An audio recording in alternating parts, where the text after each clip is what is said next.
And while I was there, it was one of the most peaceful and serene situations I've been in. And I had a little bit of time to reflect and think that sometimes in life you get stuck in a really arduous task about where you're going, and definitely the trip to get here has tested our patience and our strength. There was an 11-hour plane ride, another plane ride, a 4-hour bus ride that took 8 hours across the bumpiest, muddiest road I've ever seen. And by the time we actually saw the statue, I can easily say it was all worth it. While we were there, we had a chance to talk to a monk and get some idea of what daily life here is like. I was wondering if the monks actually come here for meditation. While we were talking to the monk, we found out a little bit about daily life here. It involves a lot of time of prayer and reading scriptures and just meditation time, and they actually only sleep from about 12:30 at night to 5:30 in the morning, and the rest of the day is full of prayer and meditation, which I thought was really interesting. They said that very few monks actually leave once they decide to stay here, and they actually welcome Western tourists coming to see this place because it helps people know that Tibetan Buddhism is still going strong in Tibet, and they actually want tourists to come and carry that message back home. I thought that was an interesting thing to learn straight from the mouth of a monk. I'm not sure if that's exactly the case or how I feel about being a tourist in Tibet quite yet, but I definitely thought it was a good viewpoint to hear and a wonderful opportunity to get it straight from the mouth of someone who actually lives here.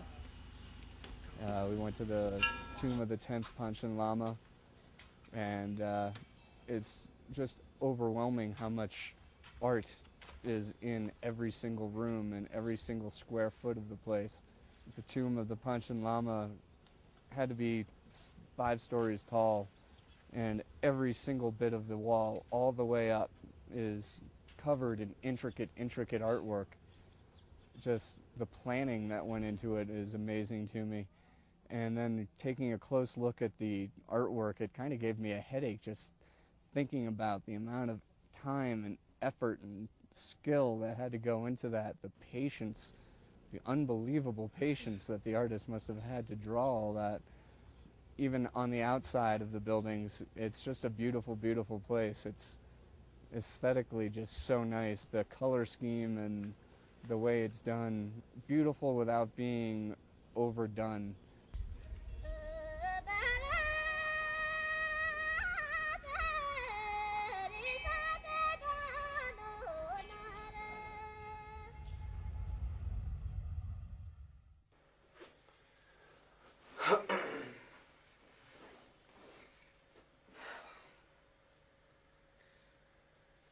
Today is September 7th. It was quite a day. We woke up fairly early to get a good early start on things. The morning was a little kind of, I don't want to say frustrating, but well, yeah, alright. This morning was a little frustrating. There was a lot of getting organized and getting things together and all kinds of this and that going on, but we finally got everything going. When we woke up this morning, we were greeted by pretty bad rain.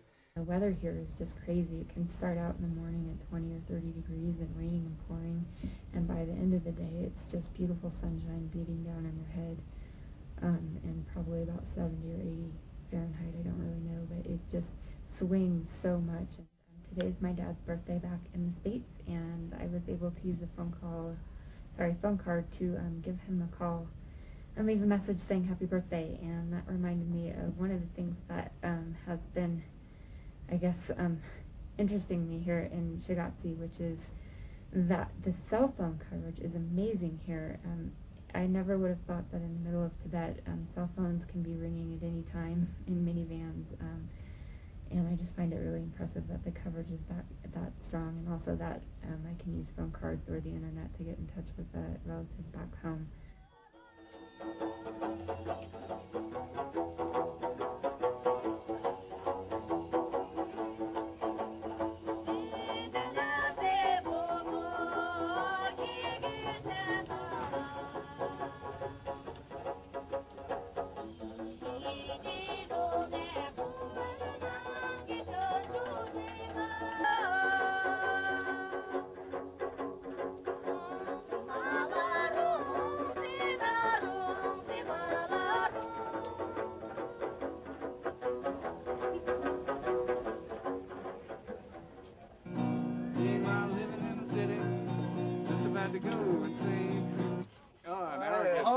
Meanwhile, living in the city, just about to go insane.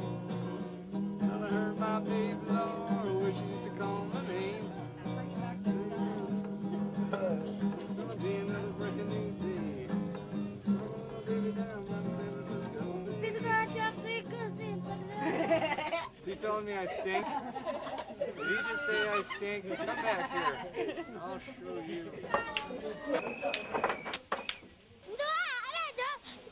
The kids are so friendly and hyper and excited.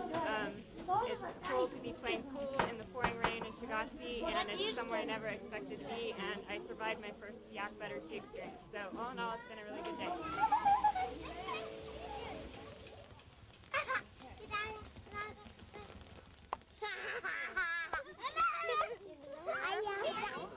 Just finished playing some 8-ball, kind of. Pretty close to 8-ball, just slightly modified. 3 games for 3 kwai. Works out to less than 50 cents. That's a pretty good deal. It's not even the little tiny bar tables you get back home either. It's good stuff. It's a lot of fun. They're all real friendly. Everybody wants to help you line up your next shot. It's like a community effort. Everybody's like, you should hit this ball. Oh, no, you should hit this ball. Oh, this one's a good one. And the kids are a kick. They seem to like cameras. And yeah, it's all kinds of fun around here. Everybody, anything you do seems to attract a crowd. I don't know if it's just me. Just me? What's your name? Fati?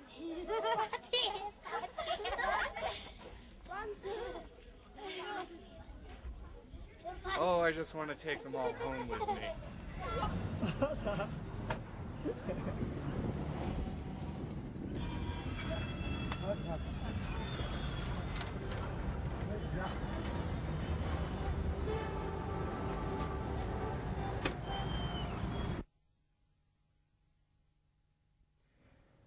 My goodness, we had a day today.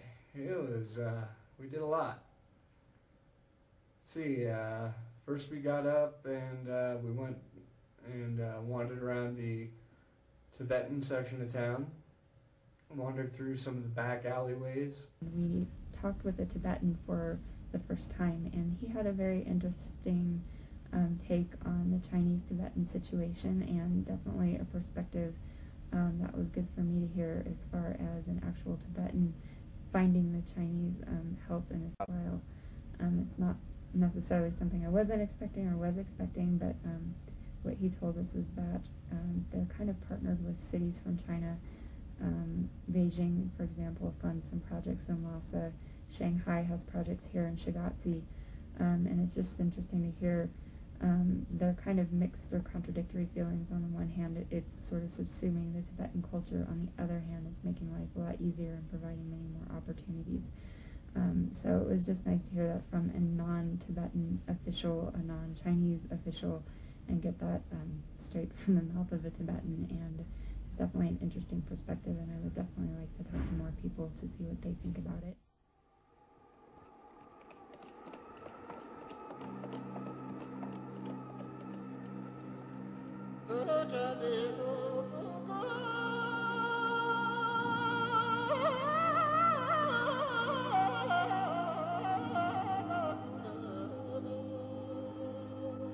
Okay, we are now in the Shannan prefecture, or as it's known in Tibetan, the area is called Loka, and we're outside of a town called Zedong in the Yarlung Valley, which is generally considered to be the cradle of Tibetan civilization.